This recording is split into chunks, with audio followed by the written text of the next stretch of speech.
Well, friends, another D23 has come and gone, and all of these announcements were made, and not one of them had to do with Tomorrowland at Disneyland. And I want you all to know that I read every single comment on my top 13 D23 announcements video, and so many of your comments were exactly the same, illustrating the overall frustration that Disney fans have with the constant ignoring of Tomorrowland. And I am with you. I am one of you. I am equally as frustrated, but this was what I anticipated. Is there something that Disney's not sharing with us? And what can we possibly learn from the Tomorrowland silence treatment that will inform us on where this land's future actually lies? And spoiler, Tomorrowland's not gonna happen tomorrow. It is several days down the road. And today I'm gonna explain to you why I believe that Tomorrowland has yet been ignored and when I believe it will finally get the massive attention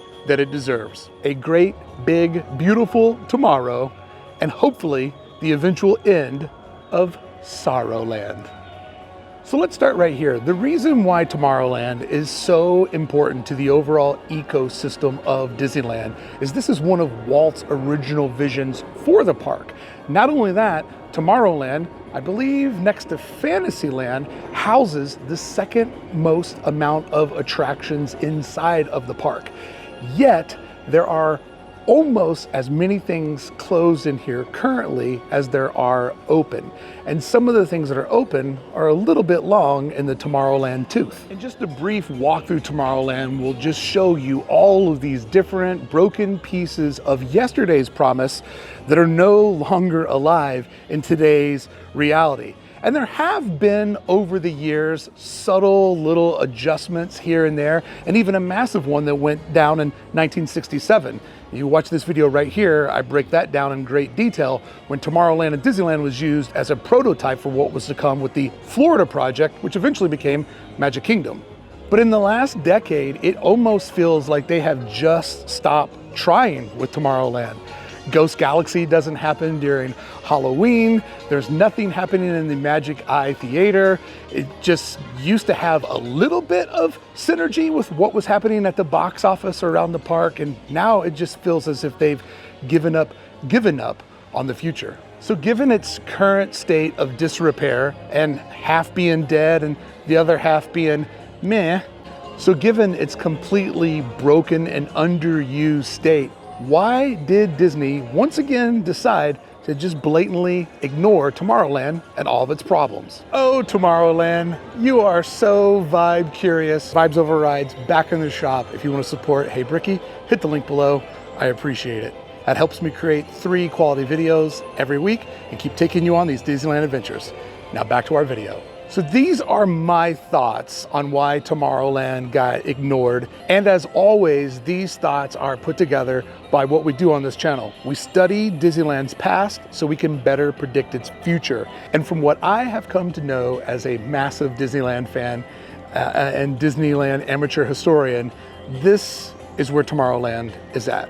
Bob Iger and Disney's main goal with Disney theme parks currently is to increase capacity. That is everything that we saw at D23 is angled in that direction. How do we create more space for higher capacity, more people in our parks, AKA, how do we make more money? And don't get me wrong, a new Tomorrowland would increase somewhat the capacity. I mean, if you take 3 dead attractions and you convert those over to living spaces, that's certainly more people in the park. However, taking a clean slate, a parking lot where 0 guests are spending money right now, other than that affordable parking rate, that is a way higher conversion to capacity. You take something right now that is absolutely like net 0 and you convert it over to net positive. Tomorrowland, as broken as it is, it's still doing some of its work. So when we look at the announcements that happened through D23, and particularly the ones that were applicable to the Disneyland Resort, they are all about adding in new theme park spaces to get new people inside of here. So the prioritization right now isn't on rehabbing Tomorrowland, it's about creating new lands for tomorrow. And the reason why DCA got so much love is locally, with locals, they're trying to level the scales between the two parks. They're trying to make DCA as competitive as possible with Disneyland. Therefore, having two heavy hitters will only make the park more profitable. And it will also mean that there's an equal balance between where guests want to be, and it won't always be so Disneyland heavy. And then by also adding in brand new attractions, it makes DCA more competitive on the national stage.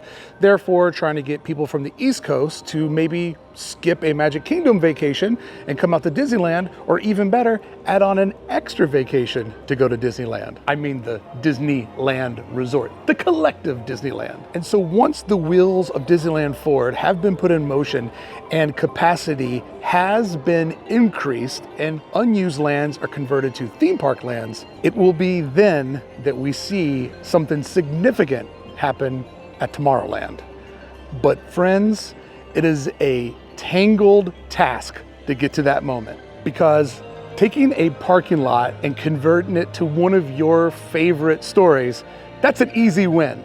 But the complexity of converting the legacy and the vision of what Walt Disney had for a land focused on the future, along with the current requirements of everything to be IP based, Tomorrowland, just in its ideation, is completely complicated. And then there's also the real estate problem that Tomorrowland has. And in the meantime, while all the Disneyland Forward projects are maturing, that gives Disney the bandwidth or the space to wait for the perfect opportunity to show itself, where they go, this is it. This is what goes into Tomorrowland. Because of right now, they have no plan. At least not a plan where they could commit to a complete overhaul of this broken land. But I would say that in the meantime, we can anticipate a couple of small projects to take way. They do understand that it's broken, and I do think that there'll be a couple of Band-Aids placed here or there. But as far as a massive overhaul, friends, I hate to be the bearer of bad news, but I really think that this is something that is 5, 10, 15 years away. And then there's also the probability that maybe Disney is waiting for the proper technology to mature so that Tomorrowland can actually feel futuristic. But note, they do keep taking swings at space and futuristic based IPs. There was the failed Buzz Lightyear solo movie, there's a Tron film coming up. Like, they are flirting with you, the audience, to find that thing that you love enough for them to commit to Tomorrowland. But then there is this to think about. Could Disney be holding back on a much larger, ambitious idea? Because by neglecting Tomorrowland, you're neglecting a huge part of Walt Disney's legacy and his vision for Disneyland. And Disney is also clearly aware of the frustration that all of its fans feel about seeing this beloved part of the park just rot away right in front of our eyes. They're aware of what's happening, because Tomorrowland at Disneyland was never just some randomly themed part of the park. This was one of the things that Walt Disney wanted the most. Walt Disney, like many creatives, was restless. Once he got bored with movies, he played with toy trains. Once he got bored with toy trains, he moved over to theme parks. And once he got bored with theme parks, he moved over to urban design and transportation. This land embodies Walt's vision of where he wanted to go next. So in many ways, poetically, ignoring Tomorrowland is like ignoring Walt, which makes me wonder, is it truly being ignored? Is there something here that we can't see?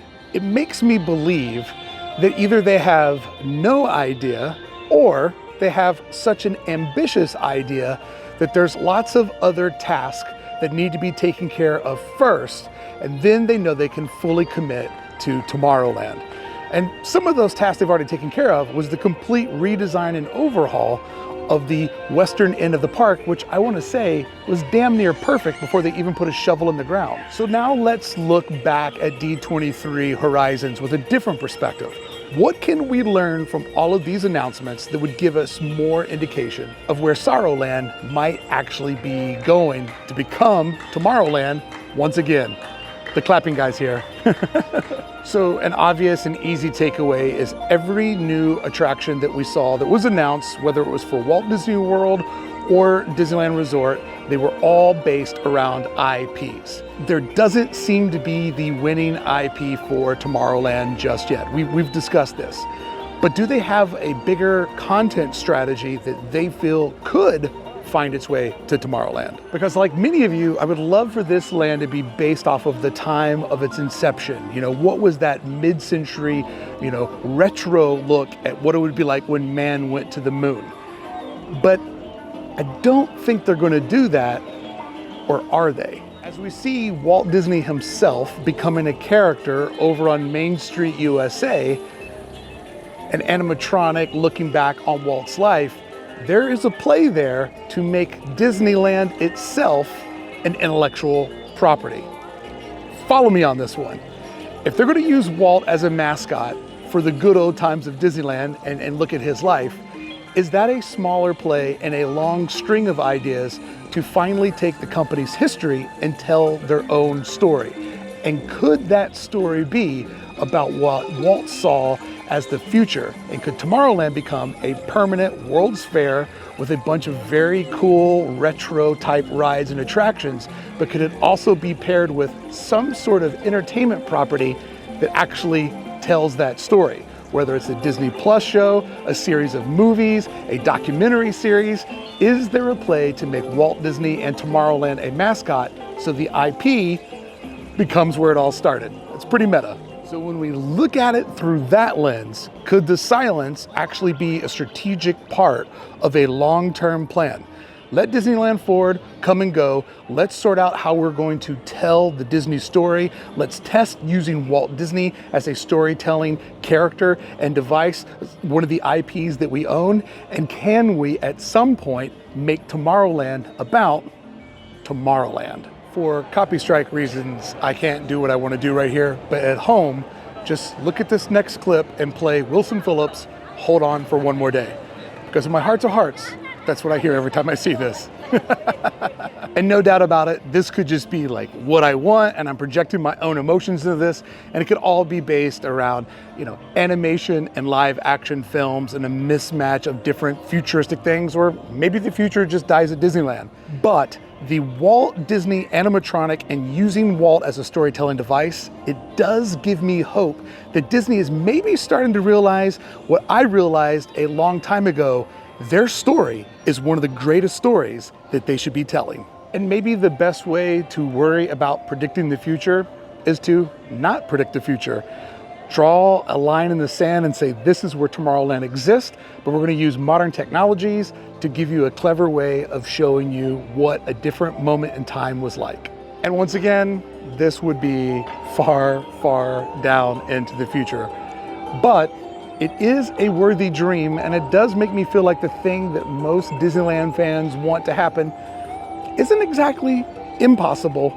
Now that we've seen a Walt Disney animatronic come to Disneyland, I do feel like the Disney story is a potential IP for the future, which would then qualify what Disney's goals and expectations are when they invest in their theme parks. And if they wanted to do something truly unique that would bring Disney fans from around the country and from around the world back home to Disneyland, I believe that's a hook that they can't resist. One way or another, something is going on behind the scenes for them to decide to ignore what every fan can see is the biggest problem. But if you want to see how they used Tomorrowland once before as a giant experimental ground, watch this video about Tomorrowland 1967 and how Walt Disney himself used this land as a giant experiment for what he wanted to do with his Florida project and his vision of the future. Thank you so much for showing up. I can't wait to see what your opinions about Tomorrowland are below.